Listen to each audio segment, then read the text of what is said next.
Prépa prise 1.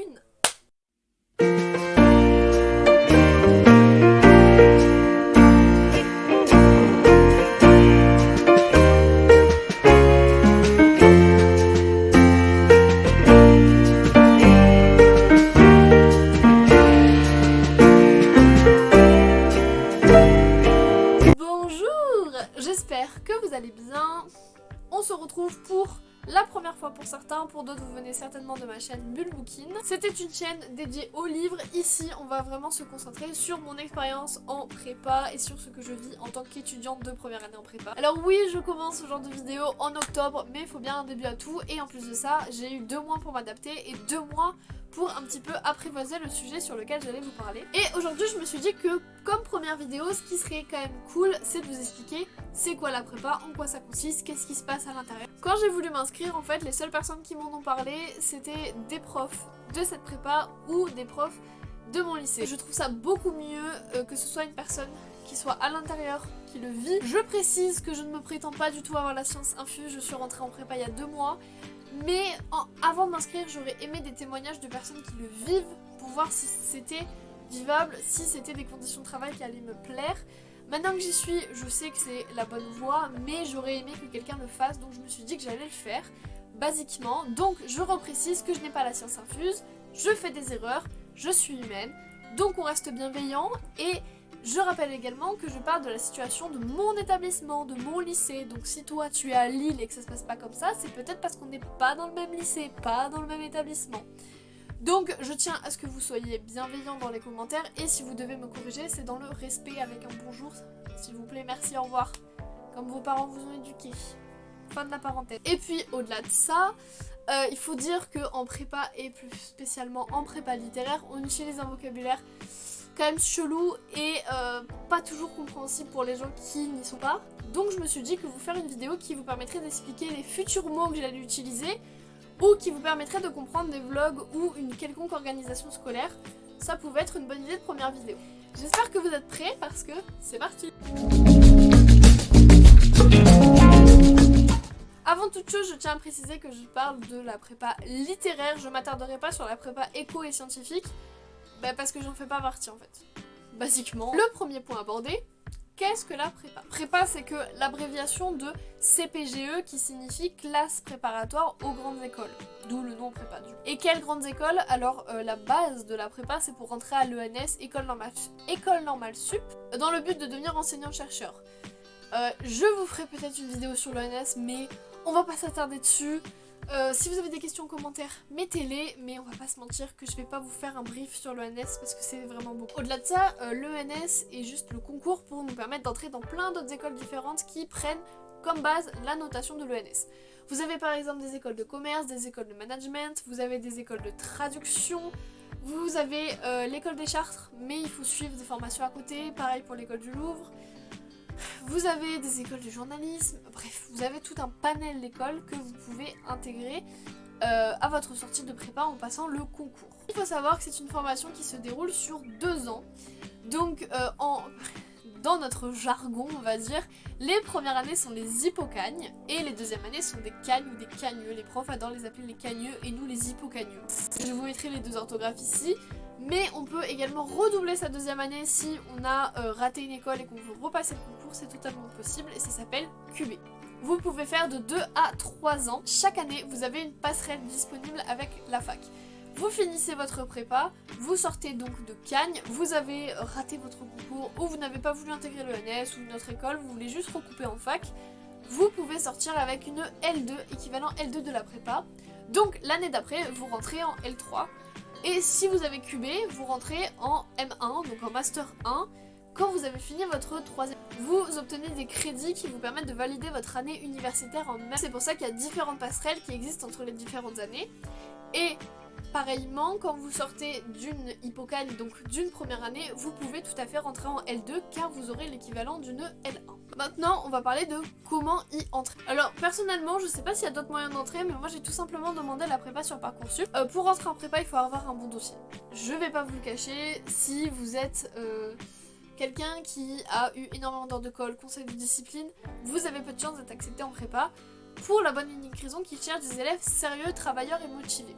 Il faut savoir qu'ils se focalisent sur les matières qu'ils enseignent et qu'on verra plus tard, mais les notes dans toutes les matières sont importantes. J'ai mis le mot raisonnable, c'est ce que j'entends par raisonnable, c'est entre 11, 12, voire un petit peu plus, à 20, même si très peu de gens ont 20 de moyenne, c'est quand même rare. Sinon, au niveau des bulletins, les bulletins et les appréciations de mon professeur sont très importants. Je ne sais pas s'ils le regardent réellement, je suis pas avec eux quand ils regardent les dossiers Parcoursup, mais je sais que dans les conditions, ils disent qu'il faut que le travail et l'envie d'apprendre, le sérieux soient notifiés. Si il y a marqué absentéisme sur absolument tous vos bulletins, ça peut être un frein parce que vous n'êtes pas considéré comme un élève sérieux, travailleur. Si un des profs met fainéantise, n'a pas envie de bosser, ça peut être un frein également parce que, comme je vous l'ai déjà dit, en prépa, ils recherchent des gens travailleurs, des gens qui ont envie d'être là. Concernant les spécialités, personnellement j'étais en HLP, LLC ou anglais, mais je connais des gens qui étaient en maths, physique, SVT et qui sont quand même rentrés. Comme je vous l'ai dit, ils cherchent uniquement des gens travailleurs et intéressés par ce qu'ils vont vous enseigner, et si vous cartonnez dans les matières enseignées en prépa, ils n'ont pas de raison de vous refuser parce que vous avez fait maths, physique, SVT. Maintenant on va aborder ces fameuses matières enseignées avec la question de l'emploi du temps. La LVA, qui s'élève pour moi à 4 heures par semaine. Moi j'ai choisi LVA espagnol car je sors d'un bac en espagnol, donc ça me semblait assez logique de garder un contact très fort avec la langue. Mais on a également une LVB, donc du coup j'ai choisi de mettre l'anglais en LVB. Et la différence entre les deux, déjà il y a 2 heures de moins pour la LVB, et la LVA c'est l'étude littéraire de la langue, tandis que la LVB c'est l'étude de la presse. Donc j'étudie la littérature hispanophone et la presse anglophone. Au niveau de la LVB, vous pouvez choisir de venir 2 heures en renforcement avec les LVA. C'est ce que j'ai choisi de faire en anglais parce que la presse c'est pas ma passion. Du coup je fais de la littérature avec les LVA le jeudi après-midi, donc je vous mettrai de toute façon mon emploi du temps juste après. Ensuite nous avons de l'histoire, 5 heures par semaine aussi comme le français. De la géographie séparée de l'histoire, et ça je trouve ça très très bien. Donc géographie on a que 2 heures et c'est super dommage parce que les cours sont hyper intéressants. Ça change énormément de ce qu'on fait au lycée, on fait plus la mondialisation machin. Nous par exemple on vient de commencer par les DROM, ensuite on va faire la nourriture dans le monde. Et enfin les grands espaces américains. Et je trouve ça hyper intéressant de travailler par thème, un petit peu plus centralisé on va dire que vraiment la mondialisation, la maritimisation, c'est un petit peu... Ensuite on va avoir la philosophie à niveau de 4 heures par semaine. Culture antique, donc comme le nom l'indique, on étudie la culture de l'Antiquité à 1 heure par semaine. Ensuite il y a une langue ancienne obligatoire, je sais que dans certaines prépas c'est les deux parce que le concours qui passe est différent du nôtre. Nous on a une langue obligatoire, donc soit latin soit grec, et pour les deux soit débutant soit confirmé. J'ai choisi d'aller dans les deux langues, donc je suis en latin confirmé, j'en ai fait tout mon collège, tout mon lycée, ça devrait aller. Et je suis en grec, alors à la base j'étais en débutant, ensuite je suis passée en confirmé, et en fait maintenant les groupes n'ont plus aucun sens. Donc c'est à dire que juste... les groupes c'est ceux qui ont géo, ceux qui n'ont pas géo, donc il n'y a plus de confirmés débutants. Ensuite au niveau de la deuxième année, donc de la Cagne, j'en parle pas trop parce que je pense que je vais faire venir sur ma chaîne des experts, donc des Cagnes. Parce que clairement j'ai pas vécu une Cagne et je suis pas rentrée en Cagne. Je sais juste qu'il y a des spécialités en deuxième année qui feront l'objet d'une autre vidéo. Au niveau des horaires, donc je vais vous l'afficher ici ou alors carrément sur ma gueule et vous allez juste entendre ma voix derrière, ma voix suave. Je suis malade en plus. Au niveau des horaires, on commence tous les matins à 8 h et on n'a aucune journée de creuse, en tout cas quand on a mon emploi du temps. Au niveau de l'emploi du temps moins formel, on va dire avec des gros guillemets, quelques samedis matins dans l'année qui sont quand même assez nombreux. Nous avons des DS de 3 à 6 heures dans presque toutes les matières. 3 heures c'est les DS de LVA au tout début de l'année. Ensuite on a 4 heures les DS de langue ancienne et de culture antique et 6 heures toutes les autres matières. Non, 5 heures la géographie et 6 heures toutes les autres matières, donc français, philo, histoire.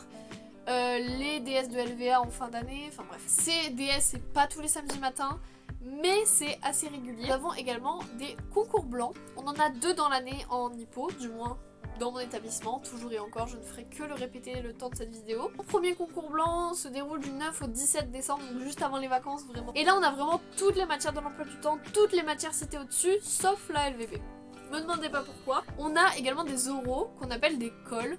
Donc je vous l'écrirai toujours avec cette écriture bizarre. Même si les profs l'écrivent pas trop comme ça. Enfin ça dépend des profs. Les profs les écrivent très différemment. Et ce sont des oraux de 1h10. Donc on a 1 heure de préparation, 20 minutes de parole et 10 minutes de questions avec notre colleur. On appelle ça. Du coup ça se déroule très généralement pour ma part le mercredi après-midi. Étant donné que c'est l'endroit le plus vide de notre emploi du temps, mais j'en ai très souvent le vendredi aussi, après le grec notamment. Et en fait, c'est des examens oraux que nous aurons 3 fois dans l'année, donc une fois par trimestre, même s'ils comptent en semestre, s'ils sont un peu bizarres leur semestre. Et le but en fait est de voir si on sait bien s'exprimer, si on sait parler. C'est une manière pour certains profs de vérifier qu'on apprend bien notre cours régulièrement, qu'on sait formuler des problématiques, bref. J'en ai déjà passé plusieurs et je vous ferai d'ailleurs une vidéo avec les expériences de plusieurs personnes, ça pourrait être sympa.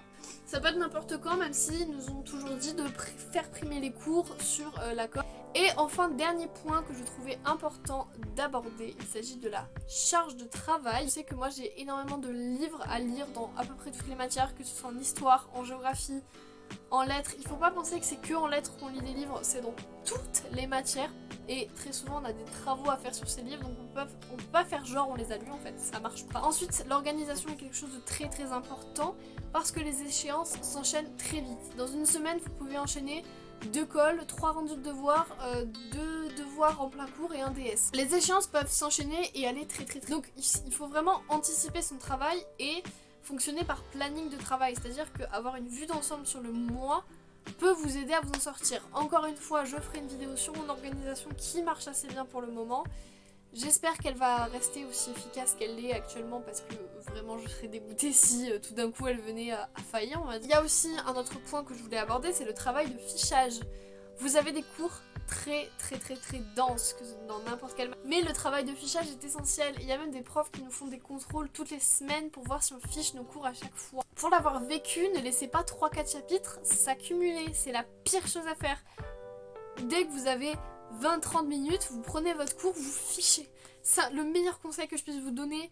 Pendant 2 mois, j'ai rien foutu. Je suis arrivée en colle d'histoire, je devais revoir 3-4 chapitres à ficher. C'était une horreur. Que se retrouver à 3 jours d'une colle en n'ayant rien appris parce qu'on a fait que ficher pendant tout un week-end, je peux vous dire que c'est extrêmement anxiogène et que ça ne vous aide pas du tout à bien appréhender votre colle.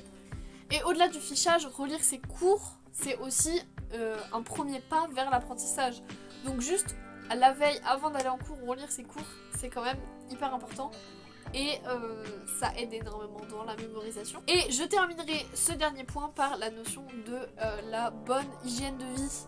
Le sommeil, c'est important. Donc au lieu de bosser jusqu'à 3h du matin, peut-être arrêter de bosser à 21h, aller se coucher tôt et se réveiller justement aux alentours de 4h, 5h pour bosser. Genre ça sert à rien de vous épuiser à la tâche si c'est pour au final ne rien en sortir. Donc c'est là qu'intervient la question d'organisation. Si vous êtes organisé, vous n'allez pas devoir vous y prendre au dernier moment. Ça m'est déjà arrivé et en 2 mois, je suis pas fière de moi. Franchement, j'aurais pu faire mieux. Le concept de bonne organisation va vous aider à bien dormir et bien manger. C'est important aussi. Quand je dis bien manger, c'est pas forcément manger que des légumes et hyper healthy tous les soirs, mais manger déjà, le fait de manger, de ne pas se priver de manger pour bosser, bien manger, c'est-à-dire que apporter tout ce qu'il faut à votre corps pour éviter de faire des hippos, pour éviter d'augmenter votre stress, pour éviter d'augmenter votre chance de pas bien dormir. Une bonne hygiène de vie est essentielle parce que c'est avec votre corps que vous allez réussir votre prépa. Et si votre corps vous lâche, il y a tout qui lâche. Le cerveau avec. Hein. Donc voilà, c'est un des derniers conseils que je pourrais donner en termes de charge de travail et de rythme. Je pense qu'on peut s'arrêter là. Je pense que j'ai dit l'essentiel. Bien sûr, comme je vous l'ai précisé, d'autres vidéos arriveront sur des sujets beaucoup plus précis, avec des témoignages.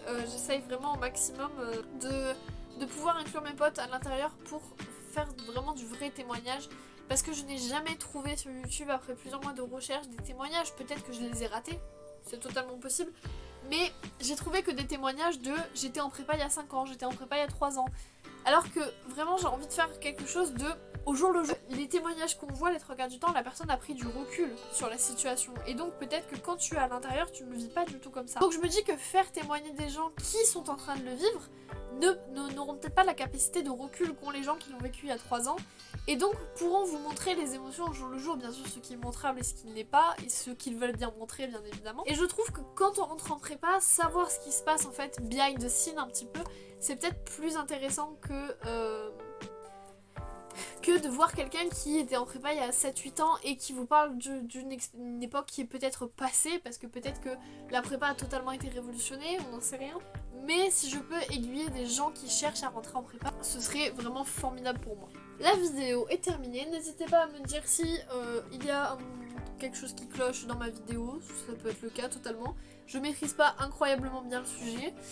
Ça fait 2 mois que je suis en prépa. Je vous parle avec mes petits 2 mois de prépa derrière moi. Donc on va pas se mentir que je ne suis pas non plus sortie de la cuisse de Jupiter. Voilà, c'est normal. N'hésitez pas également à me dire si vous avez des questions auxquelles je pourrais répondre.